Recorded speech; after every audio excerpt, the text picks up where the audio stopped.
Hello guys, how are you? I'm Sergio. I have these 6 ideas on how to help Brazilian businesses that I wanted to share with you.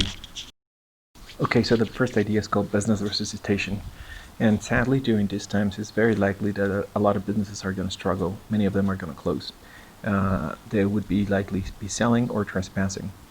And this idea is just to acquire these cheap businesses and give them a new life, improve dramatically their design, their payment options, their image, just provide better product. Just for example, let's imagine you have an agonizing bakery, right? You can acquire it, rebrand it, and use this new injection in terms of attraction to make them strong again. If possible, try to hire the people that used to work there. That would not only help them, but it would also help you because they already have a bunch of know-how that they can apply into the business, so you don't have to train anybody else. But they already have a market. Also the cost for rebooting this business will be low. The expertise and the know-how is in-house, and they already have community support. And if they see that you're trying to resuscitate these businesses, they would very likely support you. The second idea is called business fusion. This is something I saw first in China, then I saw it in New York.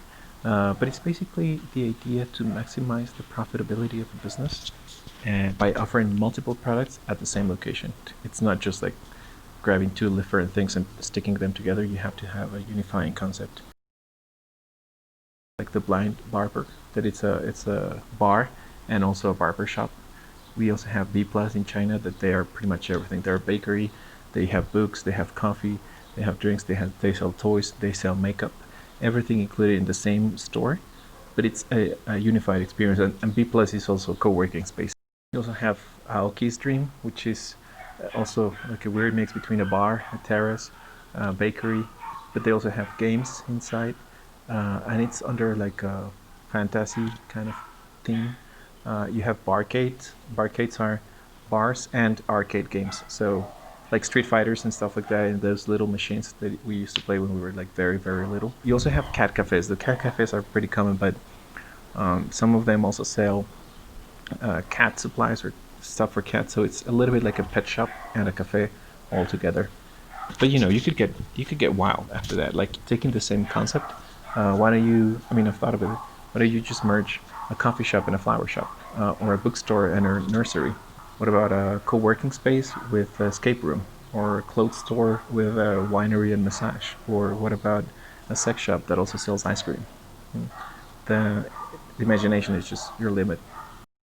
I think the key things here is have a unified concept, invest in image, and do the things you provide well. Like you cannot have incredible ice cream and crappy sex toys. You have to be good at both or three things that you do. Well, first you maximize your profit per square meter. You can increase the span of business hours. You also get mixed dragged business. Maybe you wanted to go there for a dildo, but you end up with a vanilla ice cream, right? The thing is like one generates sales for the other ones. And the concept itself is going to help you stand out in the market. The third idea is merging. So small businesses and all businesses are going to face a complex situation. And one of the ways that you could survive is increasing your leverage and reducing your costs. An alternative to this would be not going to war alone, but to form an alliance and groups. And this would mean forming an alliance with your competitors. Let's say you have a small pharmacy, right? The neighborhood pharmacy. There's like another pharmacy a few blocks away. If they both merge, if they both use the same name, same branding, and they use that compound power that they have now to negotiate and have more leverage with the suppliers, get better costs, and also stay on top of mind of the people, create like a mini franchise out of the fusion of those competitors with a new name, that will give them a lot of power to survive. They will have better negotiation prices with their suppliers due to the increased volume. They would have more brand awareness. They would share inventory, meaning that if a customer wants something that is not available in your store, but your other franchise or fusion company has it, then you can supply the demand and move inventory back and forth. You can do also optimization of all your marketing efforts and costs. And with this, they also have a chance to survive against the big chains. but they're pretty much everywhere and they have all the leverage in the world and the capital in the world. The fourth idea is to open the access to the stock exchange in your country. If I tell you which stock exchange in the world you think you had the highest growth in 2019, maybe New York Stock Exchange or the Hong Kong Stock Exchange, maybe Bovespa, I don't know. But the reality is that it was the Stock Exchange of Tehran. And now for 2020, who you think has been the winner in terms of growth? Well, it's Tehran again. It has doubled. It has grown 103% since the first case of coronavirus in Iran. So the level of stocks here and the access to the people to invest in their own market, it's really healthy for their own economy. Because what you're doing when you buy stocks is that you are providing your local companies with enough cash to invest, develop an innovation, pay their salaries, pay for all the raw material. So, and they have better access to financing because you are buying a little bit of a share of that company, right? In the US, we have something called Robinhood. Probably you've heard about it, and it's super nice because you can buy stocks from any company, from 23 cents or a dollar to maybe try to buy Apple, but it's something you can do from your couch, and that's amazing for the American companies because a ton of people have been using Robinhood during the coronavirus crisis. It has actually increased the number of users 50%, and the tradings have doubled. There are many reasons for that. People want to save, people want to generate money. People also have some time to track the stock market. But what's really phenomenal about this is the power that this gives to the industry. But it has been truly shocking. I don't even understand it. But if you look at the indexes right now, if you see the Dow Jones, the Standard & Poor's, Nasdaq, a lot of them are not losing that much as they should totally be, with like 36 million employees, and like a growing crisis in security, a growing crisis in race and crime, and a growing crisis in pretty much every front of the Trump government administration. And it's not that bad. I mean, Nasdaq is 12% up than 6 months ago. It's just unbelievable considering the situation. But part of that is, the access that people have to invest, and having something like that in Brazil would be really beneficial for the entire economy. I know it's going to require a lot of paperwork, a lot of bureaucracy, a lot of securities and stuff like that, but the impact it has in the overall progress of the country is huge. Because you provide citizens the ability to get, first, better returns, second, for free, and third, that would totally become a virtuous circle where the economy grows more, and then people have more money for investing, and it's just like, it's a ball that keeps rolling and rolling.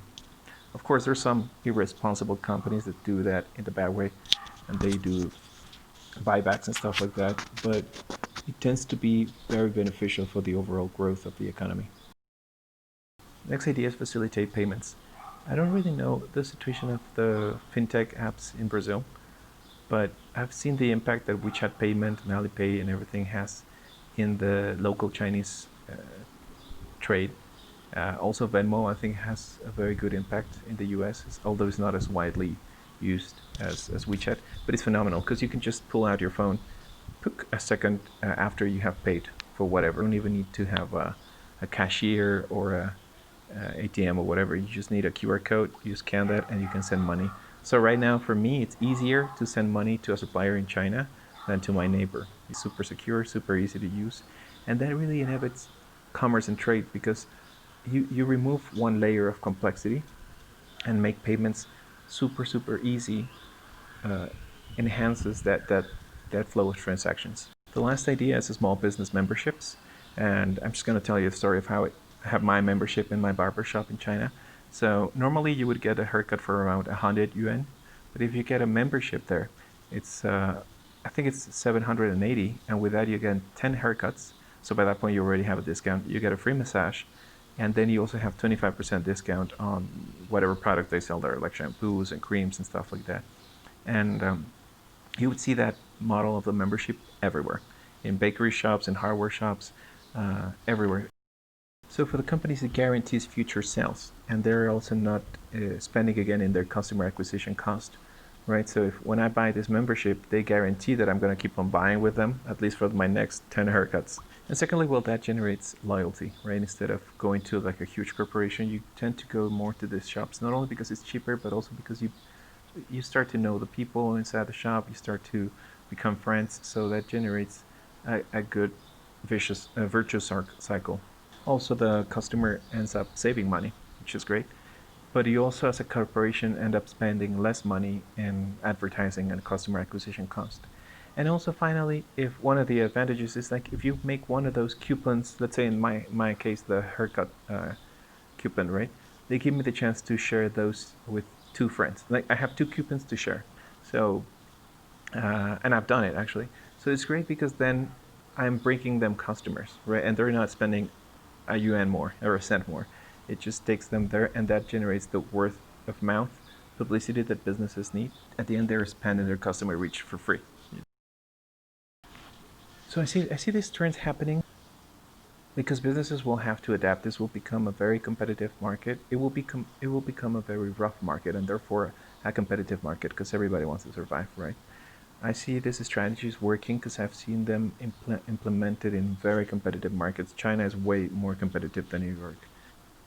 Implementing this will really help the small businesses like mom and pops shops and freelancers and people that work individually.